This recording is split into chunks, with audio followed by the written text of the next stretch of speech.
मंडला जिले में बैग जनजाति के बच्चों को प्रताड़ित करने का मामला सामने आया है। यहाँ नेताजी सुभाष चंद्र बोस कन्या छात्रावास खालोरी के बच्चों ने शिक्षकों पर जाति सूचक शब्द बोलकर अपमानित करने का आरोप लगाया है, जिससे नाराज अभिभावकों ने प्रशासन से शिक्षिका पर कार्रवाई की मांग की है। केंद्र और प्रदेश सरकार बैगा समाज के उत्थान और समाज की मुख्यधारा से जोड़ने के लिए कई योजनाएं शुरू करने के साथ ही उन्हें हर संभव मदद दी जा रही है, ताकि बैगा समाज के बच्चे भी पढ़ लिख कर न सिर्फ अपने सपनों को साकार कर सके बल्कि देश के विकास में अपना योगदान दे सकें। लेकिन सरकार की इस मंशा पर बैगा आदिवासी बाहुल्य स्कूलों में पदस्थ शिक्षक पानी फेरते नजर आ रहे हैं।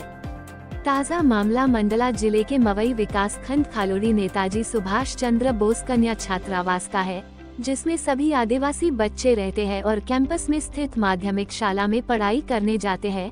बच्चों ने माध्यमिक शाला की शिक्षकों पर जाति सूचक शब्द बोलकर अपमानित करने का आरोप लगाया है। अटल प्रगति न्यूज से विजय साहू की रिपोर्ट।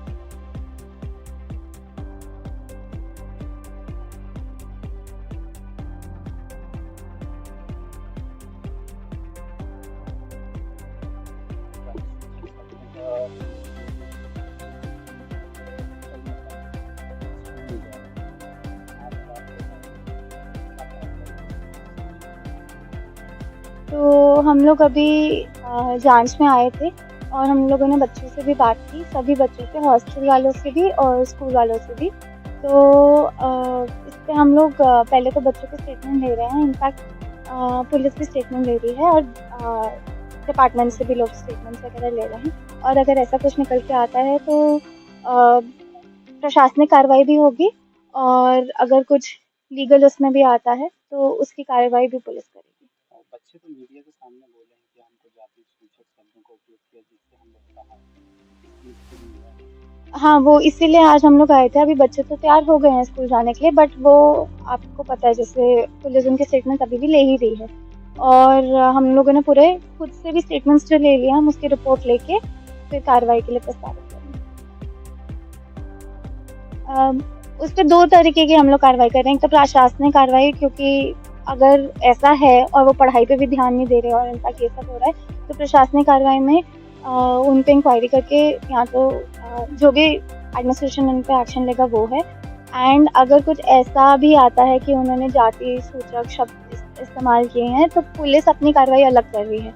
तो अगर उसमें कुछ निकल के आता है तो वो अट्रॉसिटीज के तहत मामला करेंगे।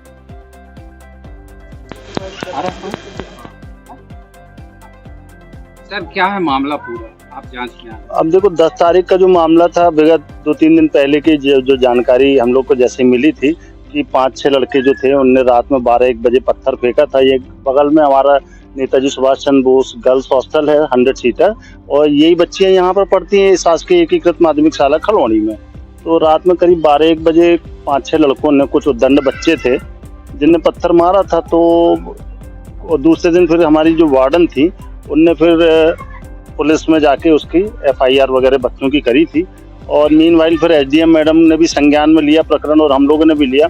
आज हम लोग इसकी जांच करने आए थे, सवेरे से SDM बिछिया भी आई थी यहाँ पर। तो हम लोगों ने पृथक जांच करी, कक्षावार 6, 7, 8 बच्चे। पहले तो यहाँ की जो छात्राएं थी तो वो इतनी डरी हुई थी कि वो स्कूल नहीं जाना चाह रही थी। वो कह रही थी कि नहीं कार्रवाई करो, हमको HM मैडम ऐसा बोलती हैं, तो हमारे सर ऐसा बोलते हैं। तो फिर हमने बच्चों को समझाने का, बेटा अभी आप लोग का एग्जाम चल रहे हैं, अपने भविष्य अपने अंधकार में हो जाएगा। तो कैसे भी SDM मैडम और हम लोगों ने तैयार करके बच्चों को पहले तो स्टेटमेंट लिया हम लोगों ने, बच्चों से अलग अलग लिया है और स्टाफ का भी स्टेटमेंट लिया। उसके बाद फिर बच्चों को हम लोग ने स्कूल में भेजा है और स्कूल में हम लोगों ने फिर अलग अलग स्टेटमेंट लिया है, कक्षावार स्टेटमेंट लिया है। ऐसे बच्चे जो छात्रावास में नहीं पढ़ रहे हैं, बॉयज़ एंड गर्ल्स, उनके भी स्टेटमेंट लिया है। और जो स्टाफ है, स्टाफ में HM मैडम जो हैं, सार्वे मैडम, और जो भी एक लोकेश सर हैं, खुशराम सर हैं, सबके स्टेटमेंट लिए। और SDM बिछिया मैडम ने पढ़ाई के बारे में, शैक्षणिक गुणवत्ता का स्तर भी हम लोग ने जाना। तो कुल मिला के बच्चों की स्थिति, चूंकि अब वार्षिक परीक्षा आने वाली है, 24 तारीख को वार्षिक परीक्षा यहाँ शुरू हो रही, तो उसमें भी बच्चे लोग काफ़ी पीछे हैं। तो हम लोगों ने कहा कि यहाँ डिस्टर्बेंस बहुत हो रहा है और बच्चों को शैक्षणिक गुणवत्ता के नाम पर जो क्लासेस होना चाहिए थी, रेमेडियल क्लासेस, वो शिक्षकों के द्वारा प्रॉपरली नहीं ली जा रही, ये भी संज्ञान में आया है। दूसरी बात, जो मुद्दा जो उठाया था, जांच का मुद्दा था ये, तो इसमें अभी हम लोग ने प्राथमिकता के तौर पे इसको, क्योंकि माननीय कलेक्टर महोदय और सीओ सर ने बोला था कि इसको अपन लोग को प्राथमिकता से, क्योंकि बच्चों के कुछ जातिवाचक शब्दों का इस्तेमाल करने जैसे एक आरोप लगे हुए थे, तो हम लोगों ने अभी विवेचना की है और प्रथम दृष्टया अभी हम लोग ने ये पाया है कि जो भी छात्र हैं, जो छात्राएं हैं जिनके ऊपर ऐसे जिनने ये कहा कि हमारे ऊपर जातिवाचक शब्दों का प्रयोग किया है, तो हम लोगों ने जो पृथक जो विवेचना करी है उसमें ये पाया है कि कभी जैसे कुछ झाड़ू पोंछा, कभी कोई नई स्वीपर आया या तो झाड़ू लगाने कोई बाई नहीं आई, तो बच्चों से कहा गया है कि तो चिल्ला के कहा गया, तो मैंने मैडम को कहा कि नहीं मैडम, आपको ऐसी भाषा का प्रयोग नहीं करना चाहिए। हालांकि विस्तृत विवेचना अभी हम लोगों ने करी नहीं है, और लेकिन निष्कर्ष के तौर पे हम ये कह सकते हैं कि चूंकि 100 बच्चों के भविष्य का सवाल है और बच्चे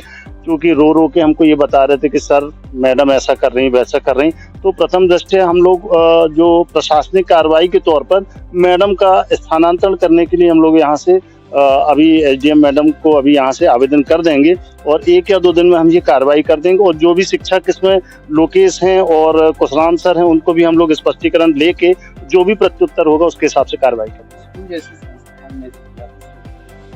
नहीं सरासर गलत है ऐसा, ये बहुत गलत मैसेज आता है। और इसके हमारे साथ साथ पुलिस डिपार्टमेंट भी हमारे साथ आया है, बताना चाहूंगा, जैसे एसडीएम मैडम ने भी बताया था, तो पुलिस भी कार्रवाई करेगी। जो भी धाराएं होंगी, जो भी न्याय संगत धाराएं होंगी, तो उसका प्रयोग किया जाएगा और जो भी पनिशमेंट होगा वो मिलना चाहिए दोषियों के खिलाफ।